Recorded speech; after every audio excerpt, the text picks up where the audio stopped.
Hello friends, welcome back to our channel రుచులు పైనాలు.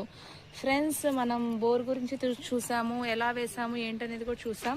But మనం present ఇక్కడ ఈ పైప్ చూసారా మీరంతా, ఇది మనము పీవీసీ అనే పైప్ అనేది యూజ్ చేస్తున్నాం.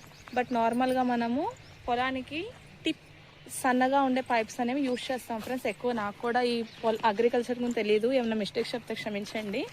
సో అవేంటంటే ఎవ్రీ ప్లాంట్కి కూడా వాటర్ సప్లై అయ్యే విధంగా ఉంటుంది.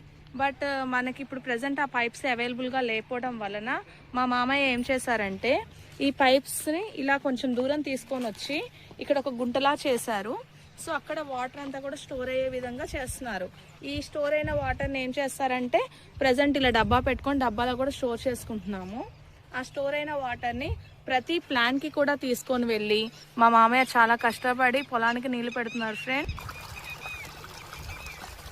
చూసారా ఫ్రెండ్స్, పాపం ఎంత కష్టపడ్డాడో మా మామయ్య. ఈ వాటర్ని ఇలా ఒక గుంటలాగా చేసాం కదా, అక్కడి వరకు తీసుకొని అక్కడ ఆ బకెట్తో వాటర్ తీసుకొని దాన్ని ప్రతి ప్లాంట్కి కూడా సప్లై అనేది చేస్తూ ఉన్నారు. సో మనం ఈ పొలంలో ఏ పంటలు వేసాము, ఎంతెంత వాటర్ పడుతుంది, ఎప్పుడెప్పుడు వాటర్ పెడుతున్నారు, ఈ కష్టం అనేది ఆ కష్టపడే వ్యక్తికి తప్ప మనకు తెలియదు. సో రిమైనింగ్ మొత్తం కూడా మా మామయ్యని అడిగి తెలుసుకుందాం ఫ్రెండ్స్. సో ఈ పీవీసీ పైప్స్ గురించి చెప్పాను కదా, టిప్ పైప్స్ ప్రజెంట్ మనకి అవైలబుల్లో లేవని చెప్పాను. బట్ మనకి ఆపోజిట్లో ఒక చిన్న ఫార్మింగ్ చేస్తున్నారు కదా, అక్కడ టిప్ పైప్స్ అనేది పెట్టారు. ఆ పైప్స్ వల్ల వాటర్ ఎలా సప్లై చేస్తున్నారు ఏంటి అనేది కూడా మీకు నేను నెక్స్ట్ వీడియోలో చెప్తాను.